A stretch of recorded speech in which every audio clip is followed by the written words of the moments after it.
Chapter 8. The Potions Master.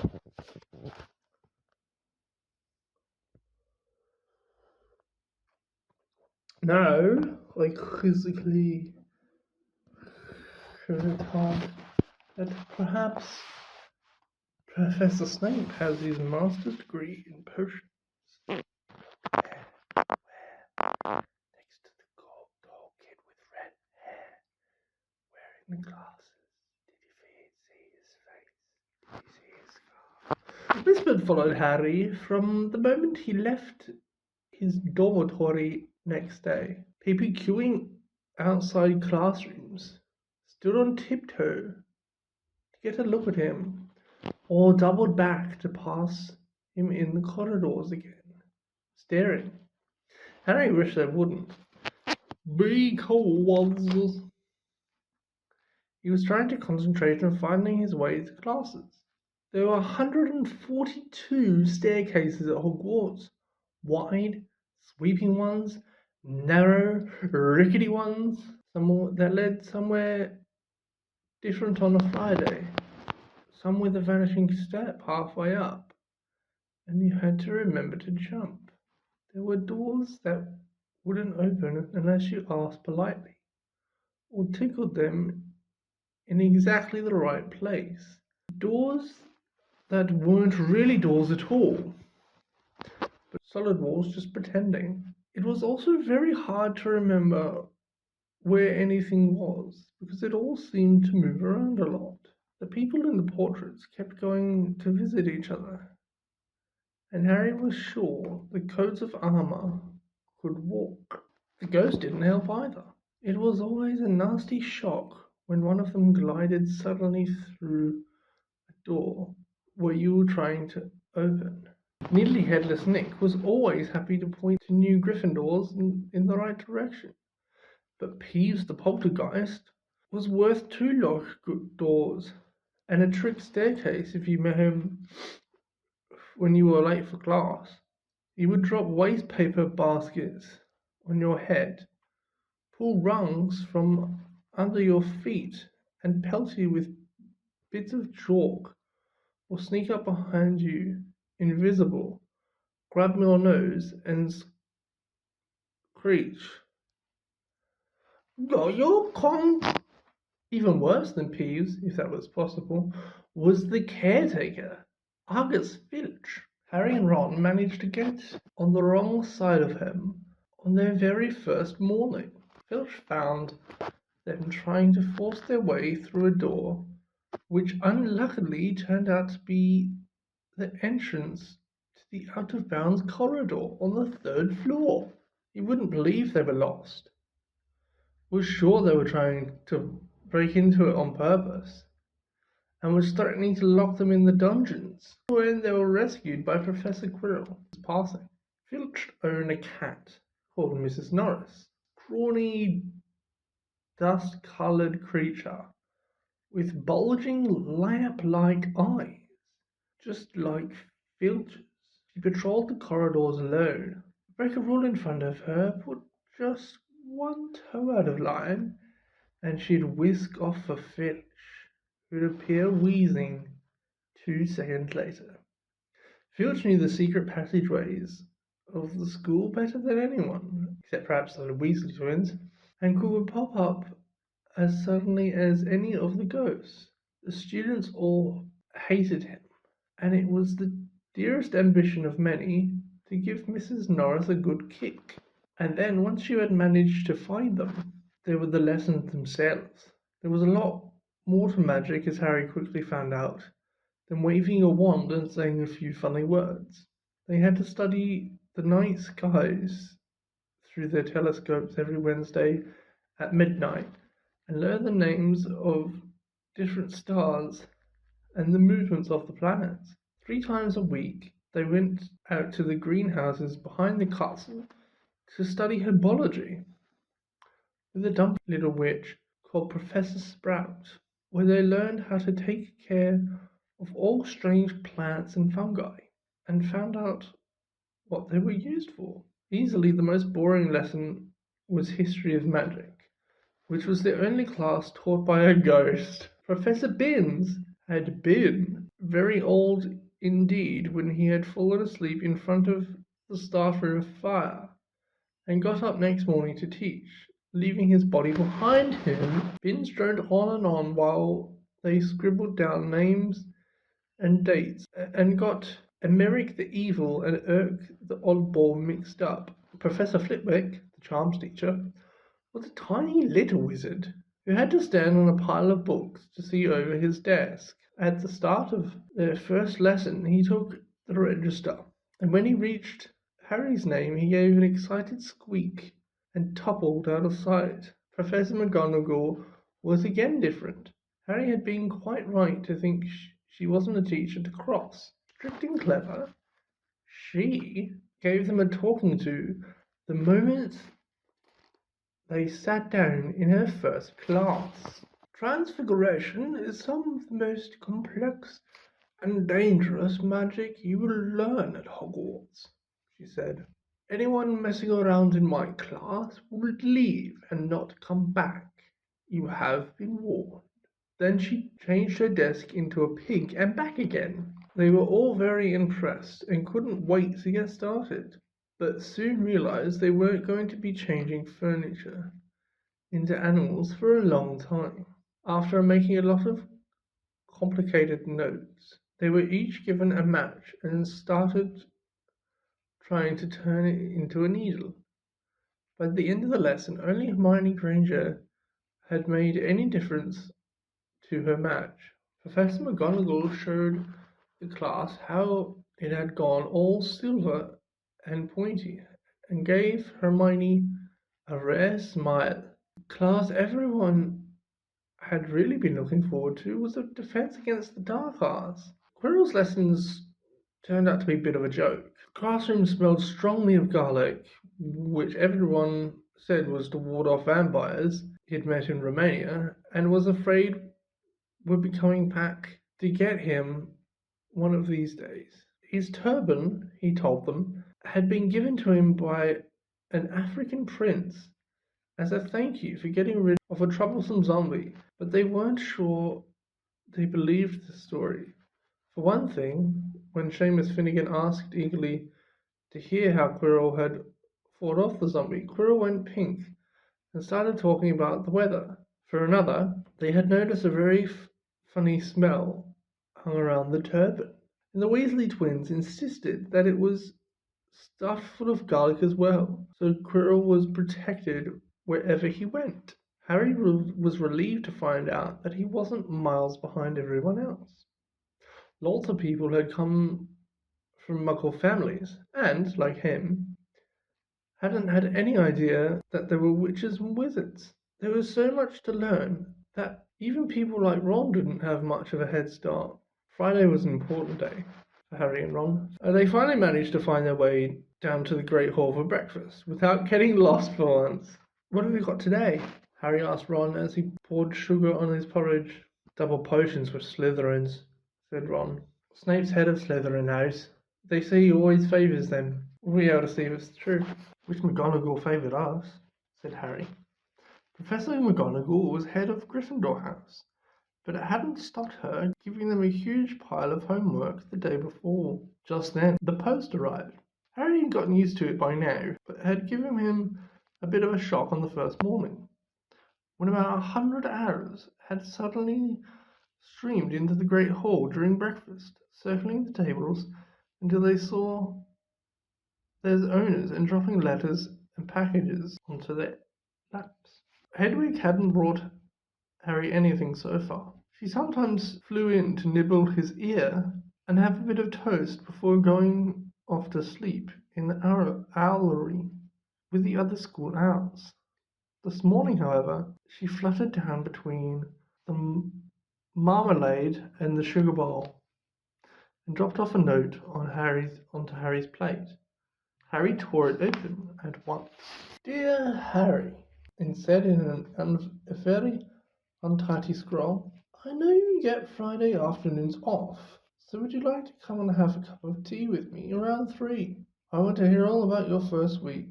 Send us an answer back with Hedwig. Hagrid. Harry borrowed Ron's quill, scribbled, "Yes, please. See you later," on the back of the note and sent Hagrid off again. It was lucky that Harry had tea with Hagrid to look forward to, because the potions lesson turned out to be the worst thing that happened to him so far. At the start of term banquet, Harry had got the idea that Professor Snape disliked him. By the end of the first potions lesson, he knew he'd been wrong. Snape didn't dislike Harry.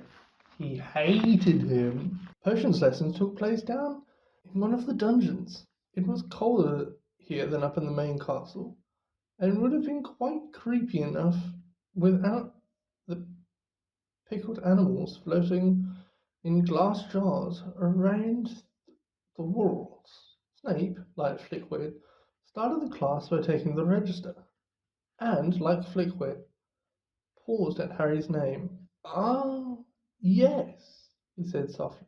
"Harry Potter, our new celebrity." Draco Malfoy and his friends Crabbe and Goyle sniggered behind their hands. Snape finished calling the names and looked up at the class. His eyes were black, like Hagrid's, but they had none of Hagrid's warmth. They were cold and empty, and made you think of dark tunnels. "You are here to learn the subtle science and exact art of potion making," he began. He spoke barely more than a whisper, but they caught every word. Like Professor McGonagall, Snape had the gift of keeping a class silent without effort. "As there is little foolish wand-waving here, many of you will hardly believe this is magic. I don't expect you will really understand the beauty of the softly simmering cauldron with its shimmering hue. The delicate power of liquid that creeps through human veins, bewitching the mind, ensnaring the senses. I can teach you to bottle fame, brew glory, even stopper death. If you aren't as big a bunch of drunheads as I usually have to teach." More silence followed this little speech. Harry and Ron exchanged looks and raised eyebrows. Hermione Granger was on the edge of her seat and looked desperate to start proving that she wasn't a dunderhead. "Potter,"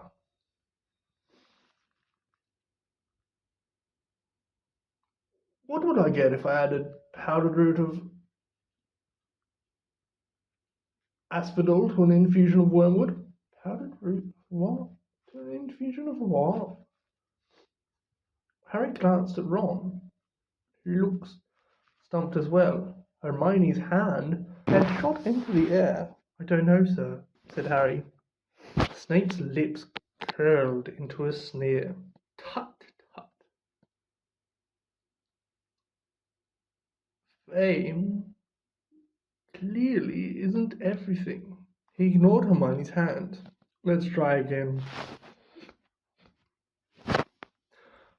Potter, where would you look if I told you to find me a bezoar?" Hermione stretched her hand as high into the air as it would go, without her leaving her seat, but Harry didn't have the faintest idea what a bezoar was. He tried not to look at Malfoy, Crabbe, and Goyle, who were shaking with laughter. "I don't know, sir. Thought you wouldn't open a book before coming, eh, Potter?" Harry forced himself to keep looking straight into those cold eyes.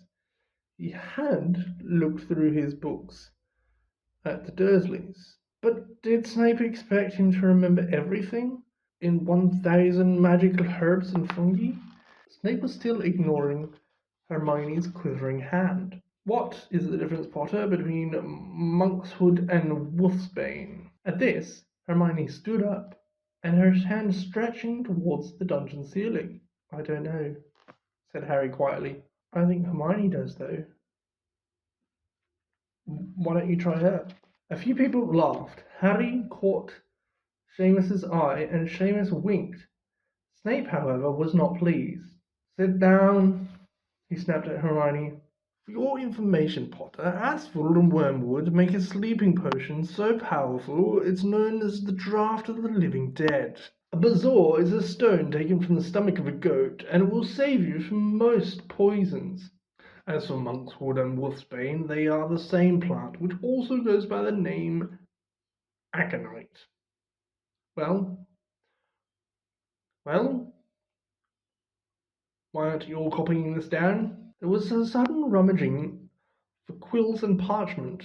Over the noise, Snape said, and a point will be taken from Gryffindor House for your cheek, Potter. Things didn't improve for the Gryffindors as the potions lessons continued. Snape put them all into pairs and set them to mixing up a simple potion to cure boils. He swept around in his long black cloak, watching them weigh dried nettles and crush snake fangs, criticizing almost everyone except Malfoy, who he seemed to like. He was just telling everyone to look at the perfect way Malfoy had stewed his horned slug, when clouds of acid green smoke and a loud hissing filled the dungeon. Neville had somehow managed to melt Seamus's cauldron into a twisted blob, and their potions was seeping across the stone floor, burning holes in their stools, while Neville, who had been drenched in the potion when the cauldron collapsed, moaned in pain as angry red boils sprang up all over his arms and legs. Idiot boy, snarled Snape, clearing the spilled potion away with one wave of his wand. I suppose you added the porcupine quills before taking the cauldron off the fire. Neville whimpered as the boils started to pop all over his nose. Take him to the hospital wing. Snape spat at Seamus. Then he rounded on Harry and Ron, who had been working next to Neville. You, Potter. Why didn't you tell him not to add the quills?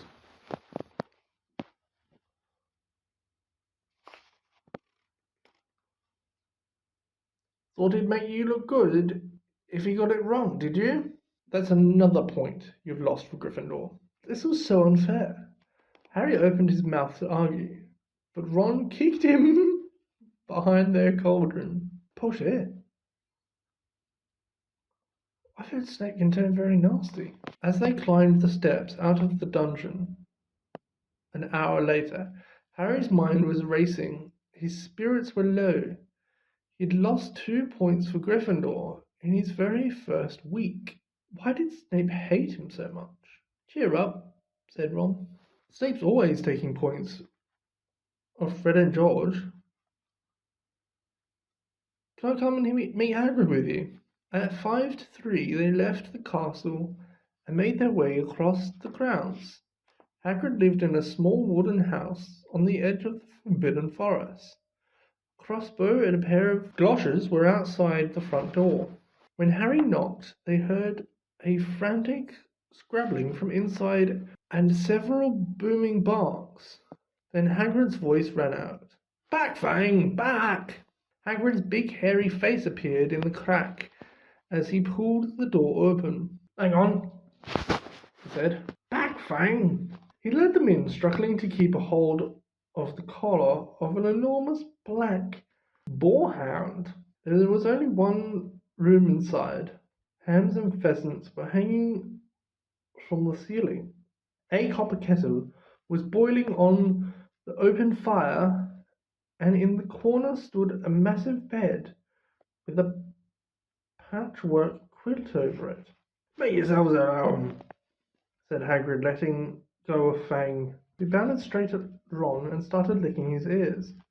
Like Hagrid, Fang was clearly not as fierce as he looked. "This is Ron," Harry told Hagrid, who was pouring boiling water into a large teapot, putting rock cakes on a plate. "Another Weasley, eh?" said Hagrid, glancing at Ron's freckles. "I spent half my life chasing your twin brothers away from the forest." The rock cakes almost broke their teeth, but Harry and Ron pretended to be enjoying them as they told Hagrid all about their first lessons. Fang rested his head on Harry's knee and drooled all over his robes. Harry and Ron were delighted to hear Hagrid call Filch an old git. As for that cat, Mrs. Norris, I'd like to introduce her to Fang sometime. You know, every time I go up to the school, she follows me everywhere. Can't get rid of her.